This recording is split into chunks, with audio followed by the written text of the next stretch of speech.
धर्मराज उस कुत्ते से कहते हैं, हे श्वान, तुमने कुत्ते के शरीर में होते हुए भी कभी किसी को नहीं सताया, ना कोई घिनौना कृत किया, हमेशा अपने मालिक के वफादार बनकर रहे।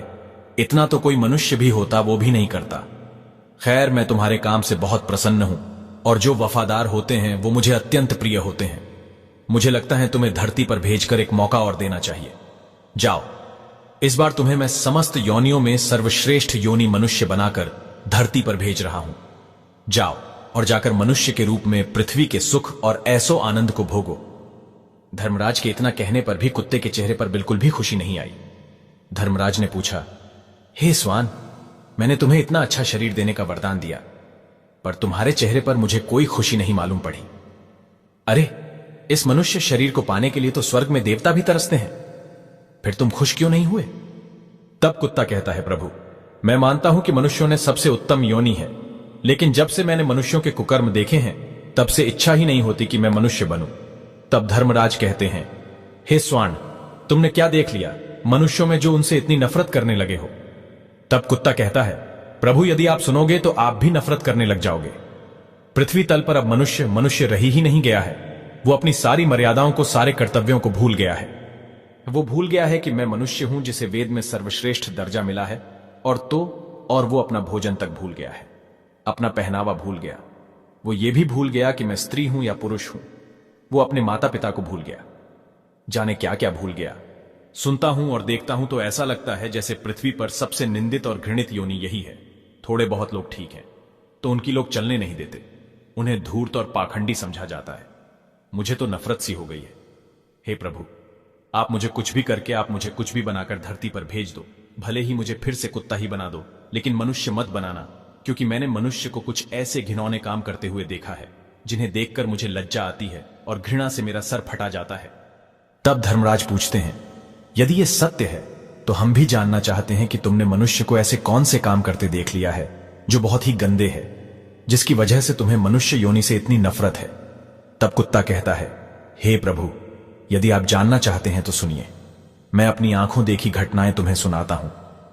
पहली घटना यह है कि मनुष्य की नीयत खराब बहुत जल्दी हो जाती है। वो कभी अपने धर्म पर स्थिर नहीं रह पाता। कभी कोई अच्छी वस्तु दिखाई दी, कभी कोई सुंदर स्त्री दिख गई, कभी कहीं कुछ धन माया दिख गई, तो फौरन उसकी नीयत खराब हो जाती है। इस संबंध में मैं तुम्हें एक कहानी सुनाता हूं। किसी नगर में एक सेठ के घर एक बहुत सुंदर कन्या उत्पन्न हुई। कन्या बड़ी ही रूपवती थी। धीरे धीरे जब वो बड़ी होने लगी तो उसका रूप और यौवन में और भी निखार आने लगा। धीरे धीरे कन्या युवा अवस्था को प्राप्त हुई। तब एक दिन सेठ के मन में विचार आता है कि मैं अपनी बेटी का विवाह करूं, और विवाह किसी राजा महाराजा से करना चाहिए। मित्रों, ऐसा विचार करके सेठ नगर से बाहर एक बाबा रहते थे। सेठ उस बाबा के पास जाता है और वो अपने मन की इच्छा उन बाबा से कहता है कि बाबा, हम अपनी रूपवती कन्या का विवाह किसी राजकुमार के साथ करना चाहते हैं। जरा अपने तपोबल से देखकर बताओ कि हमारी बेटी का विवाह किसके साथ होगा। तब वो बाबा कहता है, देखिए सेठ जी, हम आपकी बेटी का भाग्य उसे देखकर ही बता पाएंगे। या तो आप अपनी कन्या को यहां बुला लाइए, या फिर हम आपके घर चलते हैं। सेठ कहता है, हां बाबा, आप हमारे घर पधारिए। आपके चरण हमारे घर में पड़ जाएंगे तो घर भी पवित्र हो जाएगा, और हमारी बेटी का भाग्य देखकर जरूर बताएं। दोस्तों, अगले दिन सुबह सुबह वो बाबा उस सेठ के घर जाते हैं। गए थे कन्या को देखकर उसका भाग्य बताने, पर कन्या इतनी सुंदर थी कि मौनी बाबा ही उस पर आसक्त हो गया। मौनी बाबा का मन सेठ की कन्या पर चालायमान हो गया। सोचने लगा, ऐसी कन्या यदि मुझे मिल जाए तो मेरे भाग्य खुल जाए। अब कोई ऐसा जतन करूं जिससे यह लड़की मुझे मिल जाए। यही सोच करके वो मौनी बाबा एकदम से रोने लगता है। मौनी बाबा को रोता हुआ देखकर सेठ ने पूछा, बाबा, आप तो कभी बोलते भी नहीं थे, आपके रोने का क्या कारण है? तब वो बाबा सेठ को एकांत में ले जाकर समझाता है कि तुम्हारी कन्या की मस्तक रेखाओं को देखकर हमें रोना आ रहा है, क्योंकि इन रेखाओं का यह फल है कि यह कन्या तुम्हारे कुल का नाश कर देगी, और जिस घर में जाएगी उस घर को भी ले डूबेगी। मौनी बाबा की बात सुनकर सेठ घबरा जाता है। पूछने लगा, बाबा, क्या इसका कोई उपाय नहीं है जिससे कि हमारा कुल नष्ट होने से बच जाए? तब मौनी बाबा कहता है, इसका एक ही उपाय है। तुम अपनी कन्या को एक संदूक में बंद करके उस पर एक दिया जलाकर रख दो और संध्या के समय उसे नदी में बहा दो। तब तो तुम बच जाओगे, वरना थोड़े ही दिनों में तुम्हारा घर चंपत हो जाएगा। मित्रों, ऐसी बात बताकर मौनी बाबा तो अपने ठिकाने की ओर चला जाता है, उधर उस सेठ ने मौनी बाबा ने जैसा बताया था वैसा ही किया। अपनी कन्या को एक बड़े से संदूक में बंद कर दिया और उसके ऊपर एक दिया जलाकर रख दिया। जैसे ही शाम का समय होता है वो उसे नदी में प्रवाहित कर देता है। वो संदूक बहता हुआ नदी में चला जा रहा था। मित्रों, आपको बता दें कि मौनी बाबा ने ऐसा क्यों करवाया।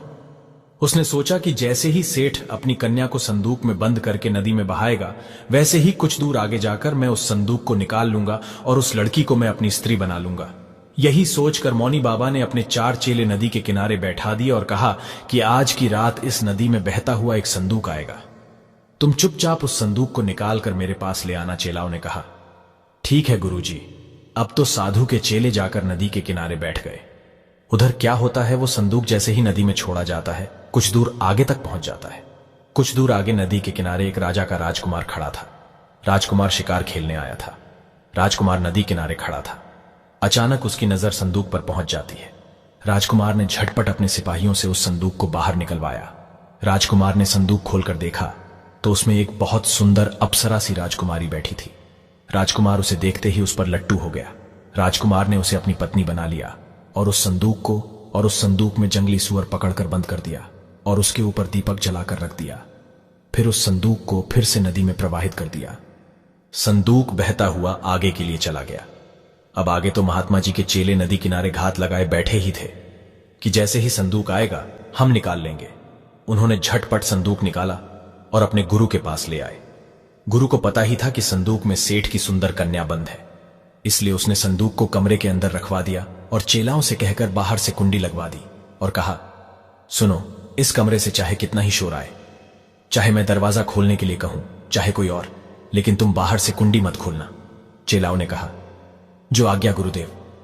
इस प्रकार वो मौनी बाबा संदूक के साथ कमरे में बंद हो जाता है और जैसे ही उसने संदूक खोलकर सेठ की कन्या को देखना चाहा तो मित्रों, उस संदूक से एक खूंखार जंगली सुअर निकलता है और उस मौनी बाबा को अपनी सूंड से मारना शुरू करता है।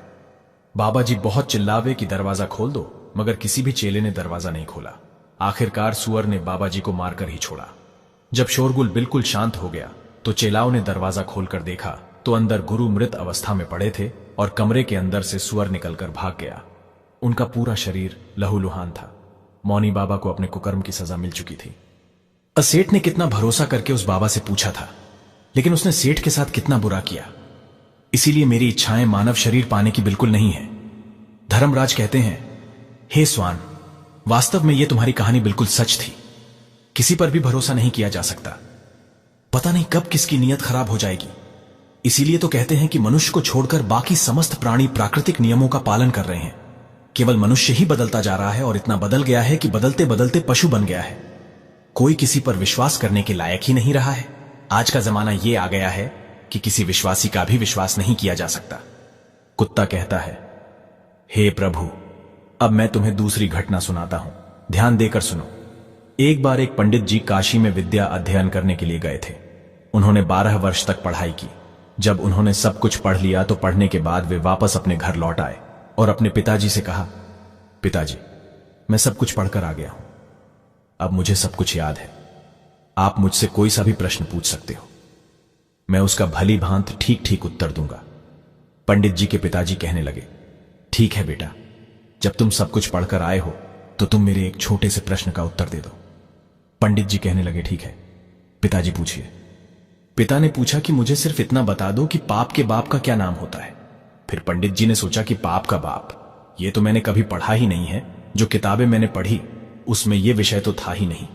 फिर तो पंडित जी रात भर किताबें पलटते रहे, परंतु पाप के बाप का नाम नहीं मिला।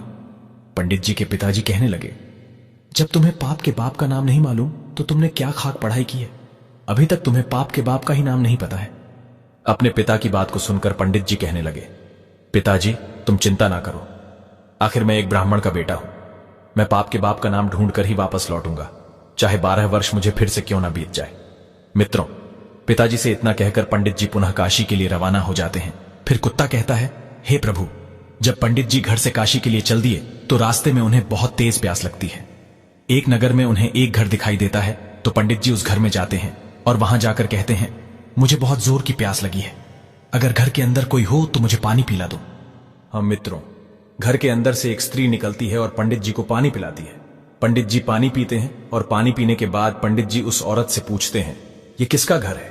वो स्त्री कहती है, पंडित जी, आपको ये बात पानी पीने से पहले ही पूछनी थी कि ये किसका घर है। अब आपने पानी तो पी लिया, अब आप पूछ रहे हैं ये किसका घर है। तो सुन लो, ये घर एक वेश्या का है, मैं एक वेश्या हूं। पंडित जी ने जैसे ही वेश्या का नाम सुना तो उन्होंने एकदम से अपने कान पकड़ लिए और कहने लगे, राम राम, ये क्या हो गया? मुझसे तो भारी अपराध हो गया, मैंने एक वेश्या के घर का पानी पी लिया। पंडित जी मन ही मन सोचते हैं, पाप का बाप तो मिला नहीं, एक पाप और हो गया।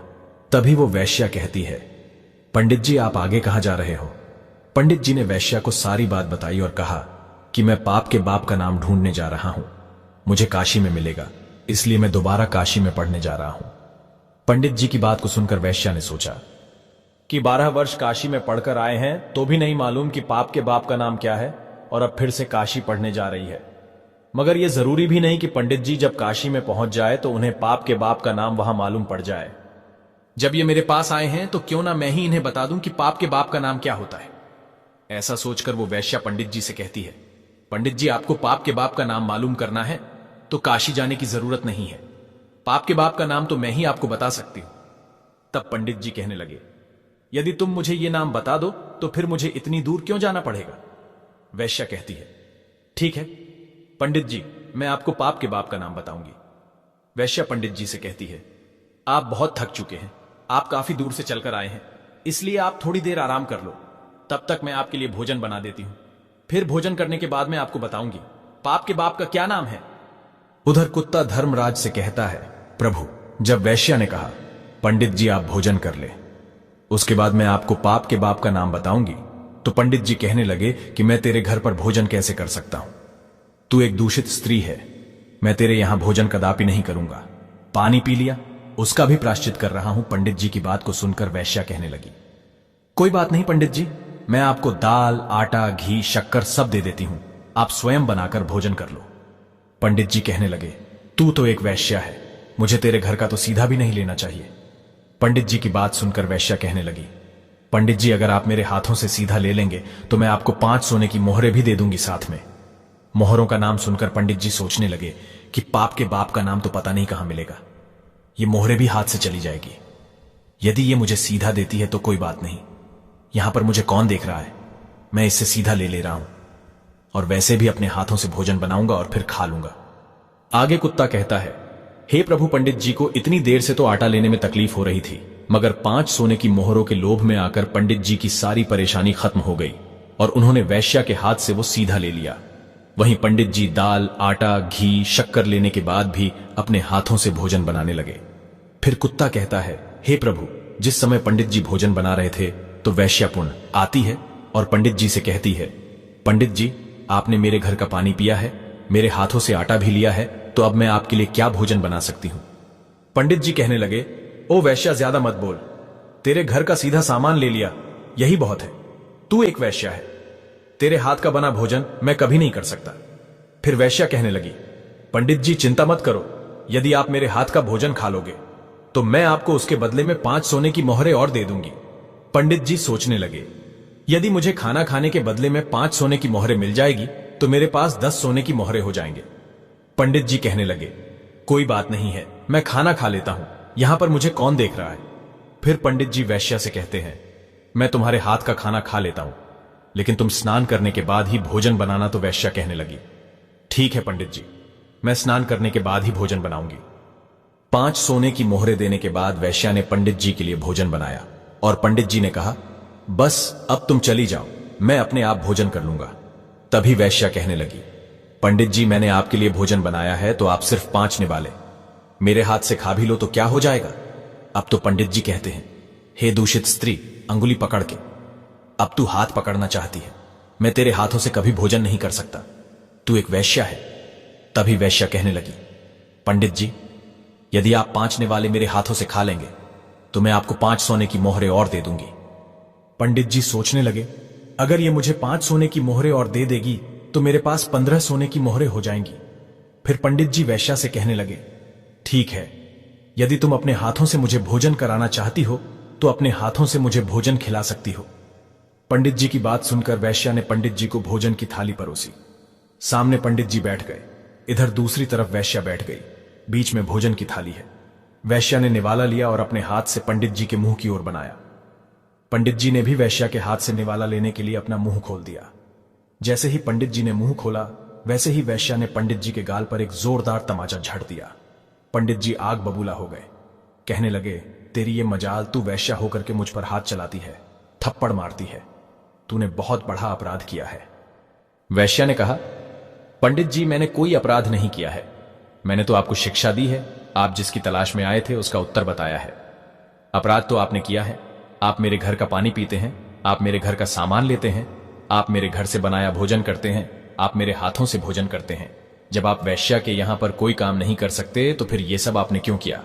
पंडित जी कहने लगे, तेरे भाव और प्रेम के कारण। तो वैश्या कहने लगी, प्रेम के कारण नहीं, यूं कहिए कि लोभ के कारण आपको 15 सोने की मोहरें दिखाई दे रही थी। इसीलिए आप मेरे घर का खाना खाने को तैयार हो गए, मेरे हाथ से भी खाने को तैयार हो गए। यही तो पाप का बाप है, लोभ। लोभ दिखता गया और आप वो सब करते गए जिसे करना आप पाप समझते थे। वैश्या की बात को सुनकर पंडित जी की आंखें खुल गईं और पंडित जी वैश्या के चरणों में गिरकर बोले, आप कोई वैश्या नहीं, आप मेरी गुरु निकली। क्योंकि 12 वर्ष तक काशी में पढ़ने के बाद भी मैं आज तक नहीं जान सका कि पाप का बाप कौन है, और आपने मुझे 1 मिनट में बता दिया कि पाप का बाप कौन है। अब मैं समझ गया हूं कि पाप का बाप लोभ होता है और मनुष्य को कभी लोभ नहीं करना चाहिए। लोभ में आकर मनुष्य वो सब करता है जो निषेध है, शास्त्र विरुद्ध है, धर्म विरुद्ध है, इसलिए वो पाप है और लोभ उसका जन्मदाता। लोभ में आकर मनुष्य वो सब करता है जो निषेध है, शास्त्र विरुद्ध है, धर्म विरुद्ध है, इसलिए वो पाप है और लोभ उसका जन्मदाता। आगे कुत्ता कहता है, हे प्रभु, इसीलिए मुझे मनुष्य जाति से घृणा है, क्योंकि मनुष्य लोभ में आकर कितना भी बड़ा नीच से नीच काम कर सकता है। मैं आपको आगे बताता हूं कि मनुष्य भरोसे के काबिल भी नहीं होता है। वो अपने स्वार्थ के लिए अपने का ही खून कर देता है। धर्मराज पूछते हैं, वो कैसे? तो कुत्ता कहता है, हे प्रभु, मैं आपको एक कहानी और सुनाता हूं। एक बार की बात है, एक शहर में एक बहुत ही धनवान व्यापारी रहता था। उसके पास मेरे जैसा एक वफादार पालतू कुत्ता था। अचानक वो धनी व्यापारी बहुत ही गरीब हो गया और उसे अपने कुत्ते को छोड़ना पड़ गया। उसने अपने एक साथी व्यापारी से अपने कुत्ते को गिरवी रखकर 5,000 का कर्जा ले लिया और उसने एक नया काम शुरू किया। उसने अपने व्यापारी से कहा कि जब तक मैं आपके 5,000 रुपए कर्जे के ना चुका दूं, तब तक मेरा वफादार कुत्ता आपके पास गिरवी रहेगा, और जिस दिन मैं आपके 5,000 रुपए चुका दूंगा, मैं अपने कुत्ते को ले जाऊंगा। ऐसा कहकर वो व्यापारी वहां से चला जाता है। कुछ समय के बाद उस व्यापारी की दुकान में चोरी हो जाती है और चोर उसका सारा सामान चुरा कर ले गए। मुश्किल से थोड़ा सा सामान ही दुकान में बचा था।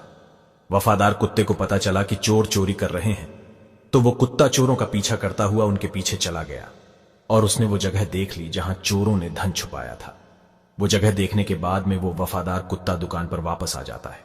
सुबह जब व्यापारी सोकर उठा और अपनी दुकान खाली देखी तो वो एकदम से रो पड़ा। साथ में उसके घर वाले भी रोने लगे।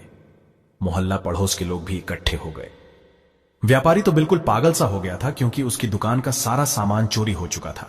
लेकिन उधर वो कुत्ता बार बार मालिक की कमीज और पैजामा खींचता हुआ घर के दरवाजे की तरफ भाग रहा था, जैसे कि वो उसको घर से बाहर ले जाना चाहता हो। आखिर उसके एक दोस्त ने उसको सलाह दी कि लगता है ये कुत्ता चुराई हुई चीज के बारे में कुछ जानता है, इसीलिए आपको बार बार पकड़कर खींच रहा है। हमें कुत्ते के पीछे चलना चाहिए। ऐसा सोचकर व्यापारी उस कुत्ते के पीछे पीछे चला जाता है। कुत्ता उस व्यापारी को उसी स्थान पर ले जाता है जहां पर चोरों ने उसका धन छुपाया था। उस जगह जाने पर कुत्ते ने जमीन खोदनी शुरू की और भौंकना शुरू किया, यह बताने की कोशिश की कि सामान यहां नीचे छुपा हुआ है। व्यापारी और उसके मित्रों ने, गांव वालों ने मिलकर जमीन खोदी तो देखा कि उसका सारा सामान जमीन से निकल आया। उसमें कोई चीज खोई हुई नहीं थी। सब सामान वैसा की वैसा ही मिल गया। व्यापारी अपना सब सामान पाकर बहुत खुश होता है और घर आकर उसने कुत्ते के कान में कुछ लिख करके एक कागज लपेट दिया और उसको उसके पुराने मालिक के पास भेज दिया। उसने उस कागज में लिखा था कि उसका कुत्ता बहुत वफादार है और कुत्ते की वफादारी की वजह से जो 5,000 का कर्जा तुमने लिया था, मैं उसको माफ करता हूं, क्योंकि तुम्हारे कुत्ते की वफादारी की वजह से मेरी दुकान का सामान चोरी हुआ वापस मिल गया है। इसलिए मैं आज तुम्हारे कुत्ते को अपने यहां से आजाद करता हूं और इनाम के तौर पर 5,000 रुपए और भेजता हूं। कुत्ता भी बहुत खुश हुआ कि आज मैं अपने मालिक से मिलूंगा। जब मालिक मेरी वफादारी की चर्चा सुनेंगे तो एकदम से खुशी से नाच उठेंगे। व्यापारी ने जब अपने कुत्ते को वापस आते हुए देखा तो उसने सोचा, लगता है मेरा दोस्त अपना पैसा वापस मांग रहा है, इसलिए उसने मेरे कुत्ते को मेरे पास भेजा है। मेरे पास अभी भी पैसे नहीं है, मैं इसे कहां से दूंगा? अभी तो मैं अपने नुकसान की भरपाई भी नहीं कर पाया हूं। इसलिए मैं ऐसा करता हूं कि मेरे घर का पता केवल इस कुत्ते को ही पता है। यदि मैं इस कुत्ते को ही मार दूंगा तो फिर व्यापारी मेरे घर तक कभी नहीं पहुंच पाएगा। ऐसा सोचकर वो व्यापारी अपने वफादार कुत्ते की तरफ तलवार लेकर दौड़ता है और कुत्ते के सिर को काट देता है। वो कुत्ता वहीं मर जाता है। कुत्ते के मर जाने के बाद कुत्ते के दाएं कान से एक कागज नीचे गिरता है। उस कागज को पढ़कर उस व्यापारी को बहुत दुख होता है। कुत्ता कहता है, हे प्रभु, इसीलिए मनुष्य जाति से घृणा करता हूं मैं। मनुष्य अपने स्वार्थ के लिए कितना नीचे गिर जाता है। अपने हितैषी अपने वफादार को भी मतलब के लिए मार देता है। कुत्ता फिर आगे कहता है, हे प्रभु, मैंने जो भी घटनाएं देखी है, मैंने उनको संक्षेप में आपको बताया है कि मनुष्य कितना विश्वासघाती, कितना लालची होता है, कितना स्वार्थी होता है, कितना चरित्रहीन होता है, जो अपनी स्त्री के होते हुए भी पराई स्त्री के चक्कर में फंसा रहता है। अतिथि का अनादर करने वाला होता है, स्त्रियों का अपमान करने वाला होता है, निर्दोष को दोष लगाने वाला होता है। अतः मैं कह सकता हूं कि मनुष्य वो सारे नीच काम करता है जो नरक का द्वार खोलते हैं। तब धर्मराज कहते हैं, हे स्वान, तुम ठीक कहते हो, परंतु सभी मनुष्य एक जैसे नहीं होते। कुछ अच्छे भी लोग होते हैं। मैं तुम्हें एक छोटी सी कहानी सुनाता हूं कि संसार में अच्छे भी लोग होते हैं। तब धर्मराज कुत्ते को एक कहानी सुनाते हैं कि एक बार एक बहुत ही बलवान और उदार राजा हुआ था, जो अपना बहुत सा सोना अपने राज्य के गरीबों को दान करता था। वो राजा सुबह जल्दी उठकर अपने महल के बाहर खड़े गरीबों को सोना बांटता था ताकि वे खाना और कपड़ा खरीद सके। एक रात एक किसान राजा के महल के पास आया और दीवार से चिपक कर छुप कर बैठ गया। उस किसान ने सोचा कि वो रात भर महल के दरवाजे के पास रहेगा और फिर सुबह राजा से सोना पाने के लिए लाइन में लग जाएगा, क्योंकि किसान ने सोचा अगर वो सबसे पहले लाइन में आगे लगेगा तो राजा उसे सबसे ज्यादा सोना देंगे, फिर उसकी गरीबी मिट जाएगी। लेकिन जब राजा के महल के बाहर एक चौकीदार ने उस किसान को रात्रि में महल के दरवाजे के पास छुपा देखा, तो चौकीदार ने सोचा कि ये कोई चोर है जो राजा के महल में रात को चोरी करने आया है, और ऐसा सोचकर उस चौकीदार ने उस किसान को पकड़ लिया और उसे महल के नीचे कैद खाने में बंद कर दिया। अगला दिन होता है। पिछली रात का किस्सा सुनकर उस राजा ने जाकर कैद खाने में उस बंद किसान से बात की। राजा ने उस अंधेरे कैद खाने में प्रवेश किया और फिर उन्होंने उस किसान से पूछा, तुम मेरे महल में चोरी करने क्यों आए थे, जबकि तुम्हें अपने आप को भोजन और कपड़े दिलवाने के लिए सिर्फ मुझसे सोना मांगना था? क्या तुम्हें यह पता नहीं कि मैं तुम्हें यह सब खुशी से दान कर देता? राजा की बात को सुनकर वो गरीब किसान कहता है, राजन, मैं कोई चोर नहीं हूं। मैं सिर्फ एक किसान हूं जो बुरे समय से गुजर रहा हूं और मुझे मदद की जरूरत है। मैं एक जमाने में अच्छा किसान था और अच्छा व्यापारी जो बहुत दान पुण्य करता था, लेकिन फिर अकाल पड़ गया। चोरों ने मेरे मवेशियों को चुरा लिया। किसान आगे कहता है, महाराज, मैं आपके महल में चोरी करने नहीं आया था। मैं रात में इसलिए आया था कि किसी तरह सुबह सबसे पहले मैं लाइन में लग जाऊंगा और जब आप सोना बांटेंगे तो सबसे पहले मुझे मिल जाएगा। महाराज, मैं जो भी कह रहा हूं सच कह रहा हूं। किसान की बातें राजा के दिल को छू गई। राजा ने अपने सिपाहियों को उस किसान को मुक्त करने का आदेश दिया। फिर उसने उस किसान को 10 सोने के सिक्के दिए जिससे वो अपनी जिंदगी अच्छे से बिता सके। किसान ने राजा को धन्यवाद किया और अपना सोना लेकर महल से निकल गया। लेकिन अगले दिन किसान अपने 10 सोने के सिक्कों से संतुष्ट नहीं था और हर रात को महल के दरवाजे के पास आकर वो सुबह होने का इंतजार करता था। हर सुबह राजा आता था और उसे 10 सोने के सिक्के प्रदान करता था। इस प्रकार 10 सोने के सिक्के वो कई दिनों तक प्राप्त करता रहा।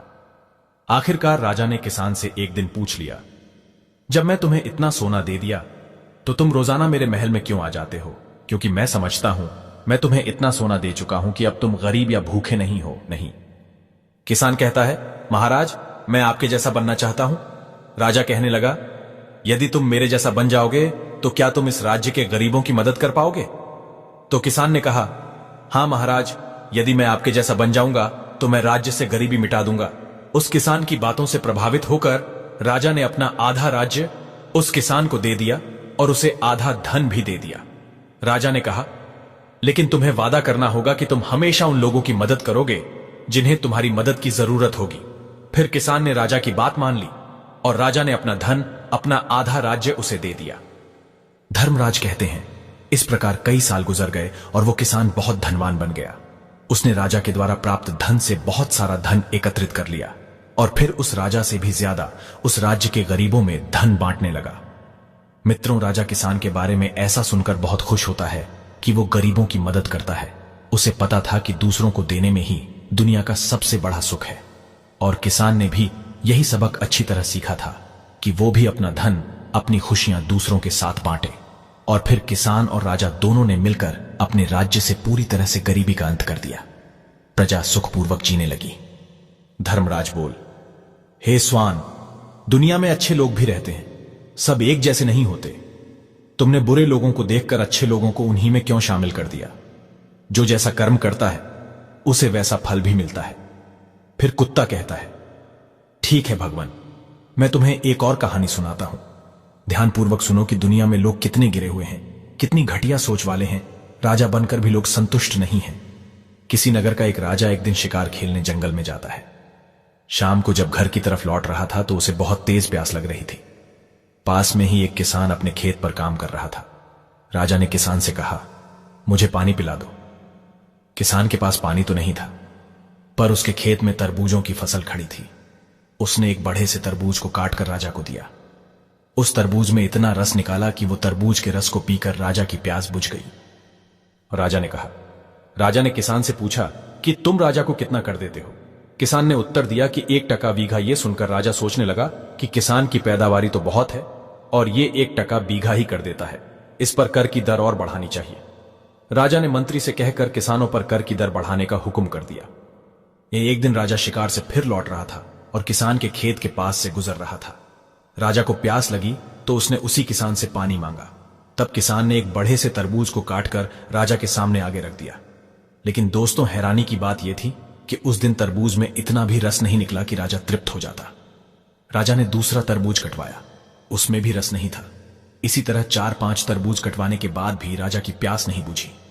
यह देखकर राजा बड़ा हैरान था कि उस दिन तो एक तरबूज ने हमारी और हमारे घोड़े की प्यास बुझा दी थी, और आज 4-5 तरबूजों को काटने से भी प्यास नहीं बुझी।